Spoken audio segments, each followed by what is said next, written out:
This is a special announcement. We are heading to RSAC Conference in San Francisco for our 11th years of coverage, April 28, May 1st. And as always, we're bringing you keynotes, conversations with organizers, speakers, industry leaders, plus the latest insights from the world of cybersecurity. And we'll reconnect with old friends, meet new ones, and of course, we want you and your company to join us. We have a few spots left for full sponsorship and our on-location briefings. You can book yours now at itspmagazine.com/RSAC. We're going. And you're coming with us. Welcome to the AIxCC experience at RSA. Perfect. Welcome. Woohoo! Hello. All right. So AIxCC is a public competition to find and patch vulnerabilities in open source software, particularly in critical infrastructure. And we thought it was important that as part of sharing the mission and the message here, that we level set and get folks into a headspace where they can really focus on the competition and the stakes. And so this is a bit of a level set to get you kind of in the mindset of getting into our fictional city, Northbridge. So we're going to take a bit of a train ride and then get into the cybersecure city of the future. It kind of reminds me how you walk into some Disney attraction. Yeah. Right? Yep. It's kind of like that mindset, so you get into... Yep, immersive, right? Immersive. All right, I'm excited. Let's go. Let's do it.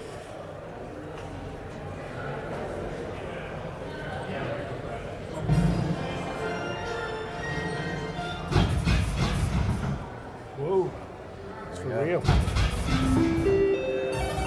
Welcome. You are currently in transit to Northbridge, an immersive city showcasing the AI Cyber Challenge and embodying the promise and challenges of AI for cybersecurity. My name is Kitty. I'm the virtual host of Northbridge and will do my best to guide you on your visit. While you're here, you can learn about the AI Cyber Challenge, a competition designed to help secure our critical infrastructure. See how teams competed with custom-built cyber reasoning systems to automatically identify and fix critical vulnerabilities hidden inside software code. Discover the high stakes of securing critical infrastructure by analyzing cyber attacks both past and very, very present. And be part of the cyber cult, people dedicated to achieving the dream of a cybersecurity world. A dream this one naturally has a few enemies, which is why I wanted to A cyber-secure world. Not as long as I'm here. Welcome to Northbridge, a city of broken dreams. The train has arrived. We're happy you're here, Cyberconnected. If a cyber attack happens while you're here, we're depending on you to help us understand and stop it. For now, as you exit the train, a guide will be waiting to orient you on your journey. So we've arrived in Northbridge. I'm a little nervous, to be honest with you. Stuff is happening. At least the door's open. Yes, yeah, the doors still work. All right, that's good. Hello. Pardon us. Welcome to Northbridge. Thank you. On behalf of all the citizens, just come on through and meet Brian. He's in the Data Fish Walk. Thank you. Welcome in. Excellent. Welcome in. Welcome in. Come on into Northbridge. Fantastic. We have our group here. Welcome in. You want to talk in here? Sure. Yeah, there you Excellent. go. Welcome into Northbridge. We get to explore the DARPA-led AI Cyber Challenge. So you get to go through this interactive city to see how we are protecting and securing and defending our infrastructure. So you'll see healthcare, you'll see medical, you'll see water, you'll see cyber. This is what we want you to go through. You're going to follow a simple line through the outskirts of our city here. A lot of interactions, a lot of folks that can answer some technical questions about the challenge as well. We really want you to dive in and learn as much as you can about this DARPA-led challenge. So if you follow me through this way here, we'll meet with Dr. Kathleen Fisher. Fantastic. Welcome in. Got our first group heading over this way. We'll hear from Dr. Fisher on the challenge. Get started with the journey. Welcome. Thanks for joining. Yeah, how are you guys? Can I give you this? So we record it? Thank you. Sure. Okay. So gather around so that everyone can both see and hear. Dr. Fisher is going to provide an overview and help form context for what you're about to experience in our city of Northbridge. AIxCC is a competition that is designed to bring together the best and the brightest from DARPA's broad performer community to pair generative AI with cyber reasoning systems, program analysis techniques to automatically find and fix vulnerabilities in new open source software. The genesis of the program came about partly because there was a paper that stated that open source software, willingness of adversaries to leverage that weakness for nation-state conflict. And it showed that ChatGPT and systems like that were in fact able to find and fix vulnerabilities in a kind of baby scale. And that's the kind of thing where DARPA loves to see the opportunity and pour in lots of resources and get lots and lots of people involved to see if that genesis, like the core tiny seed of an idea, could grow up into something that would be just massively disruptive, massively game-changing. With AIxCC, we were able to get foundation companies, Google, Anthropic, OpenAI, and Microsoft, to make available their state-of-the-art models to the competitors so that we are guaranteed to have the best foundation models available to the teams that want to compete. So the semifinals has kind of two purposes.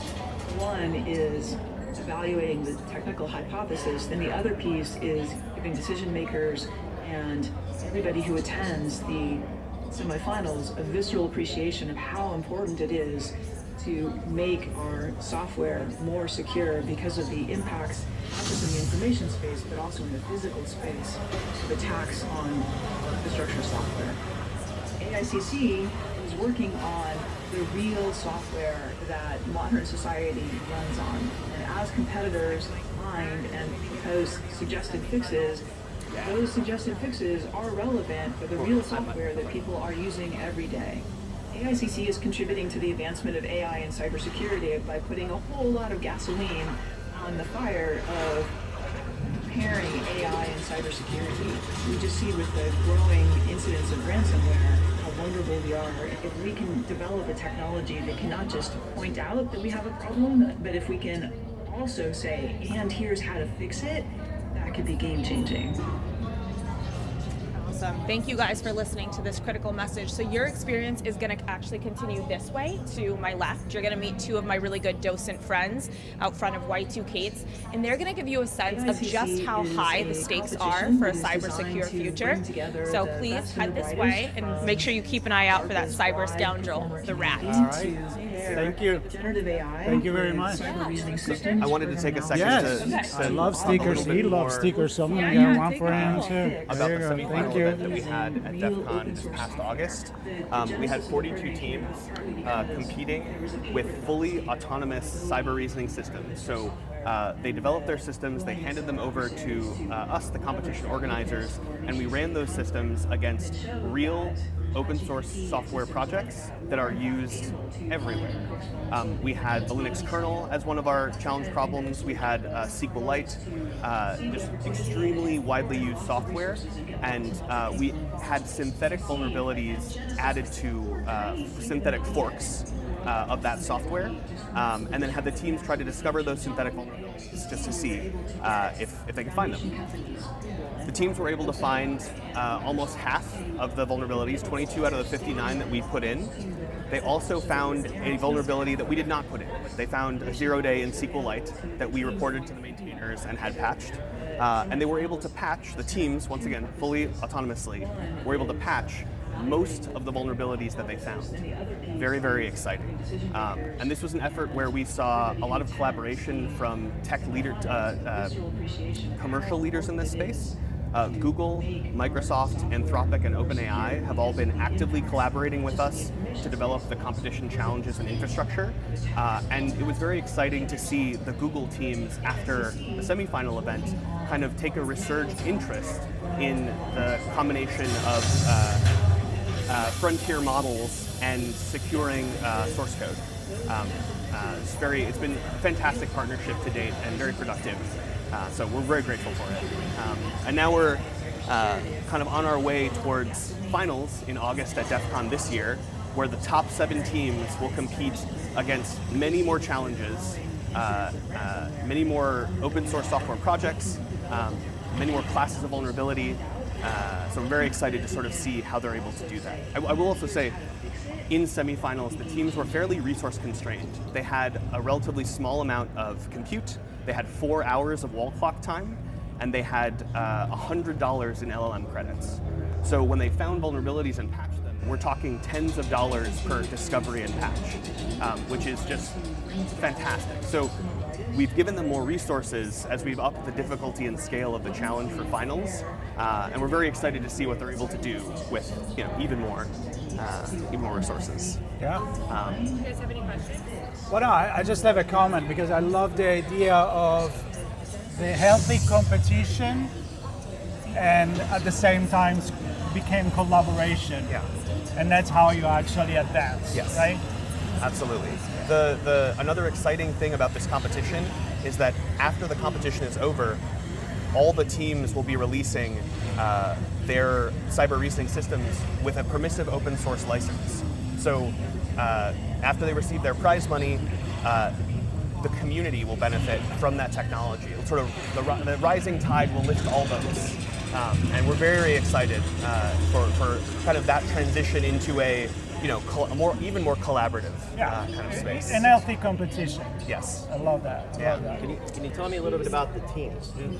Who are they? Are they from organizations? Are they white hat hackers, black hat? Who's the bug bounty hunters? So I don't know what color hats they wear. That's their choice. We'll never know. But they come from an interesting mix of university-affiliated teams and small companies. Some of them are affiliated with larger companies as official sponsors. Some of the university teams are, in fact, multiple universities all kind of collaborating together. It's a really interesting mix that kind of runs the gamut from, like I said, commercial, like research companies and academic kind of groups. Very cool. It's very exciting. All right, let's keep moving. So as we move through the space, we have a number of different attacks, real-world attacks documented over the last 20-ish years, as well as some lesser-known kind of facts about critical infrastructure, the real consequences of critical infrastructure being vulnerable. So we have a sort of simulated version of water infrastructure being attacked, and how these are the sorts of vulnerabilities we do not want to find out about the hard way, because once they've been exercised, once they've had that impact, the cleanup will cost orders of magnitude. The resolution will cost orders of magnitude more in terms of time, money, lives, unfortunately, than an early remedy. And we really wanted to bring that sense of the gravity of the situation. We wanted to make that really apparent to the audience, because it's one thing, I think, to talk about, especially in the security space, we're inundated with how vulnerable. We almost become accustomed to like how fragile our kind of position is in the world and our infrastructure is, and even as we search more resilient, kind of more secure spaces. And I just think it's important to remember that we are in some respects lucky that the worst has not happened, but it's still very much on the table, unfortunately. So we would love to avoid that, Overload of information. Yes. Yeah, which is always a risk, right? When you talk about communicating and creating awareness. Yes. There is that kind of like tipping point where is too much and where can you focus to really educate. And I feel like also to get the budget, the government, the cities, Yes. the federal, state, and all of that to actually be aware that we don't need to wait for things to happen, because that would not be a good idea. Absolutely. We've been very fortunate, I think, our efforts in preparing for the open source release of the tools. We've been working with other government agencies across the federal government and private companies that have an interest in critical infrastructure, and sort of preparing them, okay, once this is available, how will you take advantage of this? How will you use this? How can we help you, use this? That's a space that DARPA and ARPA-H and our other government partners, we're all invested in. It's very much, a big tent kind of affair, where we know that we have to support both our sister agencies at the federal and state level, as well as private entities that manage or develop some of these critical tools and agents. So there are a couple of extremes, right? So there's the fear angle as part of this, and then on the technical side, it can get pretty complicated in terms of what's actually running and what vulnerabilities are there. Absolutely. And how do you bridge that gap to help state, local, and federal agencies understand what the real risk is without being fearful? And then also connecting communications and policy and bringing teams and operations together, and then obviously the individuals to help pull all this. You know, I wish I had a simple answer to that Not very a- good not a question. simple question, no. But I mean, you hit the nails on the head, right? Like all of those kind of ducks need to be in a row for us to be successful. And I think to the credit of all the stakeholders we've engaged, everyone is willing to come to the table on this, whether they're private industry, they're a government agency that has perhaps authority, but maybe limited budget or resources. EPA Cyber is responsible for a lot of water security in the U.S., and they are a historically understaffed, underfunded effort. I mean, there are 53,000 water filtration and processing plants in the U.S. That's a lot of sites to maintain. And that hardware, that investment in that infrastructure is typically made on multi-decade timelines. So you can imagine, right, a world where that becomes network connected, where we're trying to leverage any flavor of automation, everything kind of that complexity starts stacking up really quickly, and then understanding that, making sure that operation continues seamlessly, that's very hard.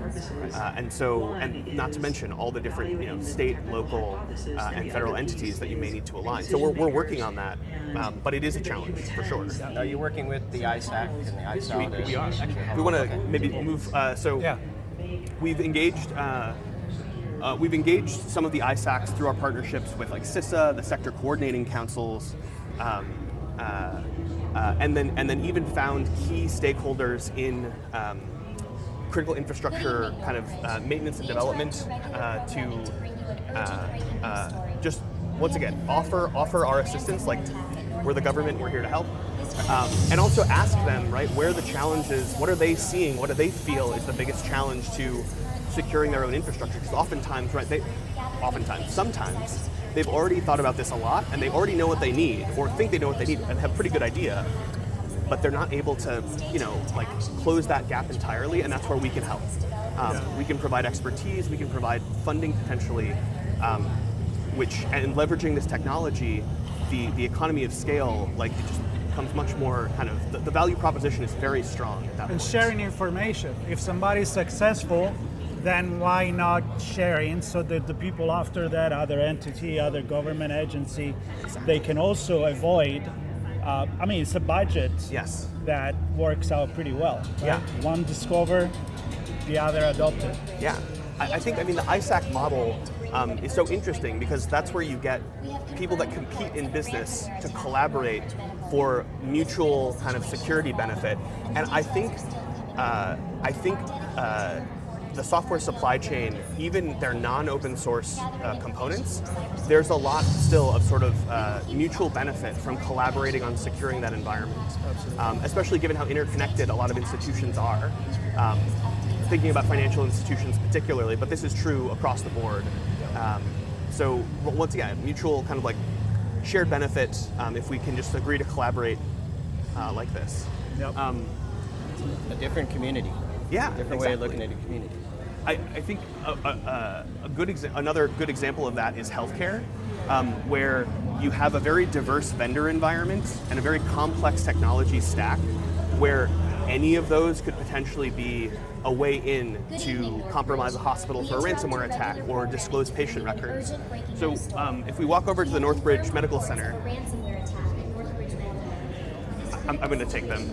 Where you check in and you don't check out? Yep, doctor. No copay, no copay. It's so one of the things we wanted to highlight. I think once again, coming from an enterprise security space, it's easy to forget how complicated these environments can be.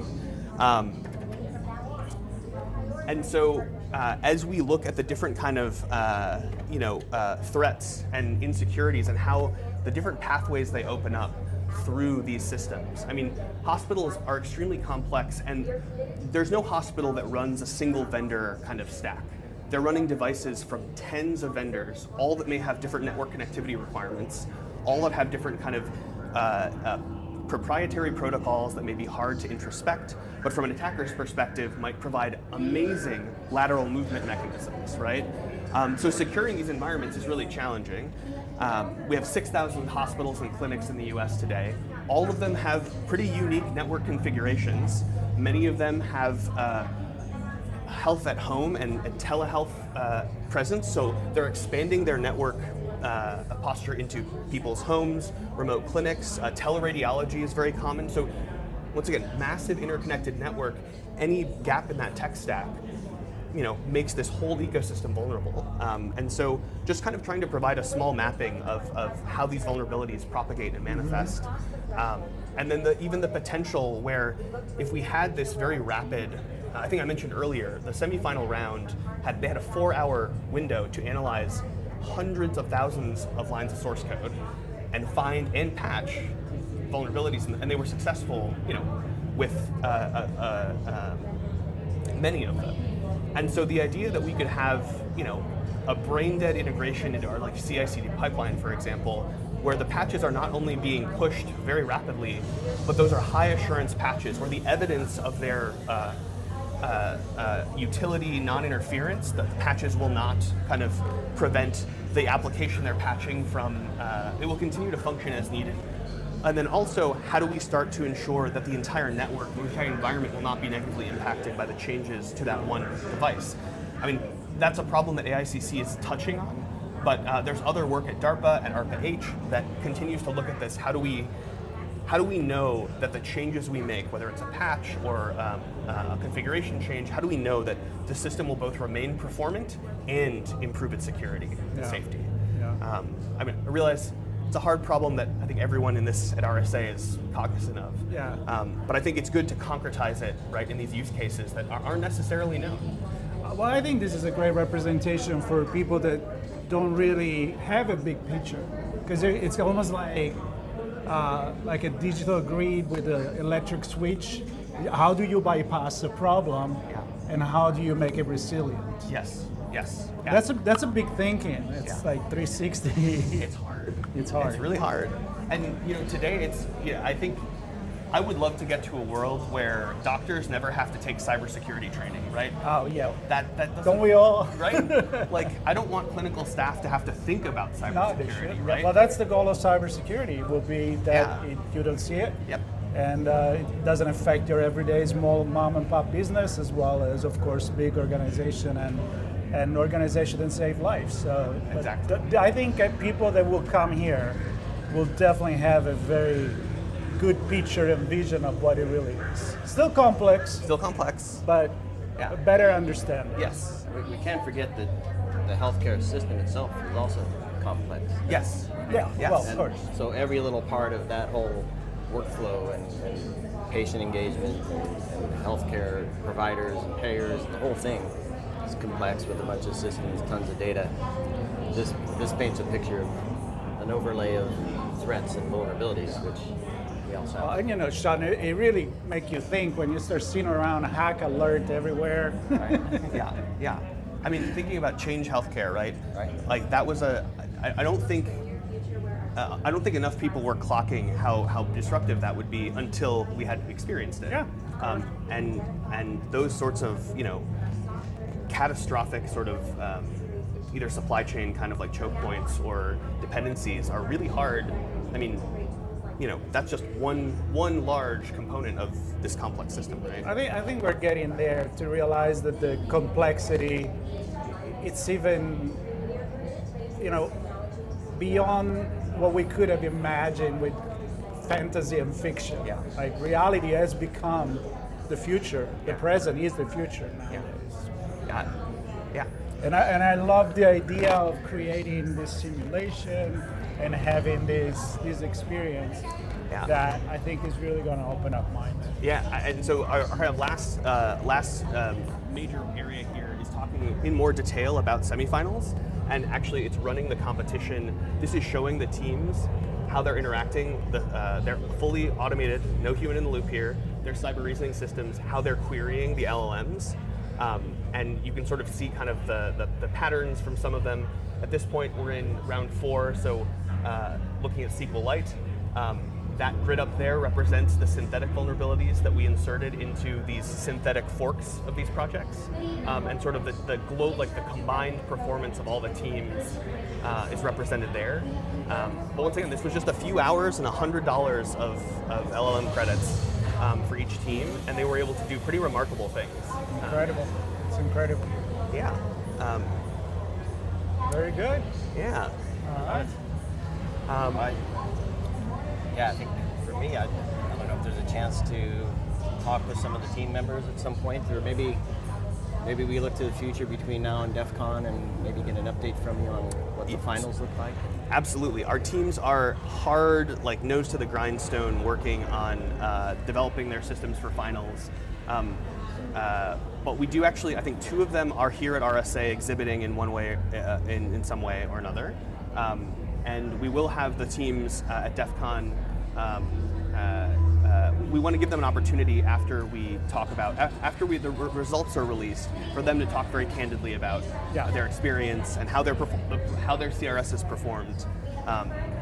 The how is such an interesting question. We have actually visualization experts just dedicated to trying to help us explain how the cyber reasoning systems, these collections of program analysis tools, are leveraging the LLMs, and those workflows are, once again, fascinating but very hard to untangle. So the how is going to be really interesting to continue to explore, I think, too. And it's definitely a work in progress. Yes. Never going to end. Never going to end. Once you finish this, you can start another one, right? Because it's an evolving risk.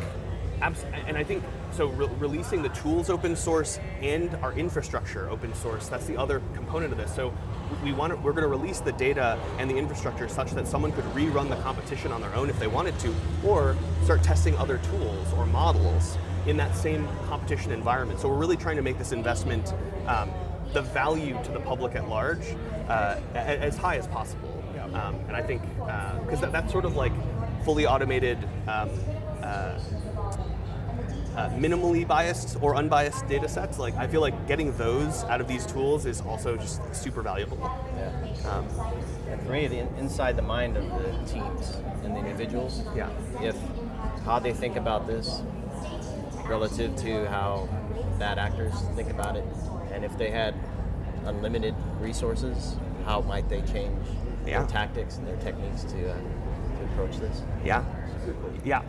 We've upped so their budgets are increased to thousands of dollars per project for our final round. So we're hoping to get a glimpse of that. But yes, I think that's an interesting question to keep asking, for sure. Yeah. Well, thank you for the tour. Yeah. Really, really appreciate it. I think it's amazing what you're doing. Thank you. And we'll do our part to share it with everybody as well, and get an update from you when the time comes. I mean, come out to DEF CON. We'd love to have you. We'll be there. Awesome. We'll be there. Sure. Yeah. Right on. Thank you. Thank you. This is a special announcement. We are heading to RSAC Conference in San Francisco for our 11th years of coverage, April 28, May 1st. And as always, we're bringing you keynotes, conversations with organizers, speakers, industry leaders, plus the latest insights from the world of cybersecurity. And we'll reconnect with old friends, meet new ones, and of course, we want you and your company to join us. We have a few spots left for full sponsorship and our on-location briefings.